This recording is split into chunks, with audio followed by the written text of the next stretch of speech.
The key to conceiving quickly is to do the do before you're expected to ovulate. Let me explain. Hi lovelies and welcome, it's Funto here, I hope you're well. So we've been really fortunate enough to conceive on the first time trying twice now, and there's a few things that we did that I've noticed stacked the odds in our favour, so I would definitely recommend giving them a go if you haven't already. Now of course I'm not a medical professional, so definitely please do seek medical advice from your GP or your doctor, especially if you've been trying for longer than 6 to 12 months, you definitely want to speak to a professional. Not many people know that sperm can actually survive in the female reproductive tract for up to 5 days, while an egg usually only stays around 12 hours. So that means that fertilization needs to take place within a 12-hour window, which is relatively short. What this means is that having sperm already in the fallopian tube before an egg is released lessens the likelihood that you're going to miss that window of opportunity to fertilize the egg. So definitely focus your efforts before ovulation as well as around ovulation to increase the likelihood of conceiving. So here's a few other things that we did to help us conceive quickly. Track your cycle regularly. Tracking your cycle will help you to identify when ovulation is most likely to take place.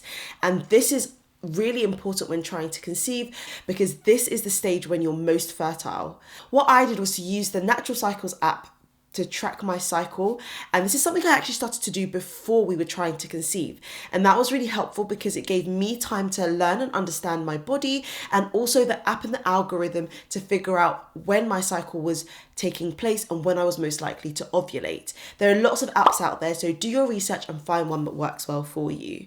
How the app works is that it uses your basal body temperature. What that means is that during your cycle, your body temperature changes ever so slightly. And so if you track the gentle changes in your temperature, you're actually able to anticipate when you're likely to ovulate. As well as changes to your body temperature, you can keep track of other changes during your cycle, such as changes in your cervical mucus, your sex drive, and your mood. And all of these are key indicators of when you might be ovulating. You can couple tracking your cycle on an app with using LH tests or ovulation strips.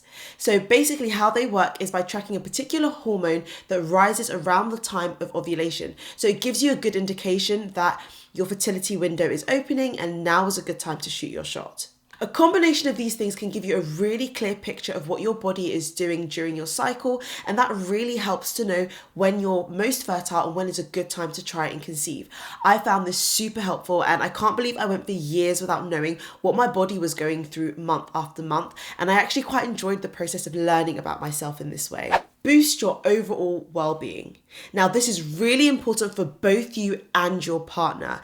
They have a big part to play in this too. So ideally, you should both be taking a prenatal vitamin containing folic acid or folate. There are some on the market specifically for men and women, so you can check those ones out too. Folate and folic acid are really important for the early stages of development for a baby, so it's beneficial to have that in your system before conceiving or around the time of conceiving because your baby's going to need all of that goodness from the get-go. The other vitamins will help to make sure that all your bodily functions are working properly, which is really important when trying to conceive. You want to give yourself the best chance that everything in your body is working and supporting that process. You'll both want to start cutting out alcohol. Alcohol is known to have negative effects on both male and female fertility. In addition, it's also harmful to the fetus from the point of conception, so you may as well give yourself a head start and get used to the habit of drinking a lot less, if not cutting it out altogether when trying to conceive. Exercise regularly, get enough sleep, and drink plenty of water. Much like taking a multivitamin, this will boost your overall well-being and promote proper bodily functions, which is really important in this stage when your body is working really hard to create life. Wait to take a pregnancy test around the time that your period is due. Before you click away, let me explain. The anxiety and the stress that can come from taking multiple pregnancy tests while trying to conceive can be really intense and draining. So I would recommend, if you can, just hold out to take a test around the time that your period is actually expected. When an egg is first fertilized, it takes up to a week for it to travel down the fallopian tube and embed itself in the uterine wall. In that first week, your body hasn't started to produce the hormone HCG, which is what is picked up by pregnancy tests. In the second week after conception, it'll take a while for that hormone to build up its concentration, and many pregnancy tests actually aren't sensitive enough to detect it in those early days. Of course, you can get some that are quite sensitive. The accuracy of these tests dramatically increases after the period of the 2-week wait, and you can get a clear answer as to whether or not you're pregnant. Another thing to note is that early pregnancy symptoms during the 2-week wait can actually be very similar to early period symptoms. This is a really important one to note, and it's something that I did a lot of research on because I was really anxious and thought I would be feeling a whole host of symptoms during that 2-week wait, and looking out for them was actually causing me more stress than anything else. What I found in my first pregnancy is that I started to feel the exact same sequence of PMS symptoms that I would have around my period. Second time around, I had no symptoms whatsoever. I felt exactly the same as I would have on any other day. So I would recommend, rather than getting too worked up or anxious about what you might be feeling in the 2-week wait, just give yourself and your body a chance to relax.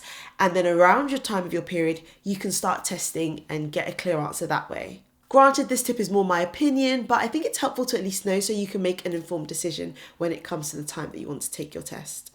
Let me know in the comments if there are other tips you'd recommend for trying to conceive. And if you're curious about early pregnancy symptoms, I've got another video coming all about my first trimester symptoms, so you might want to check that one out. If you found this helpful, please give this a thumbs up and consider subscribing to stick around for more videos like this one. Good luck on your baby making journey, and I'll catch you in the next one. Bye.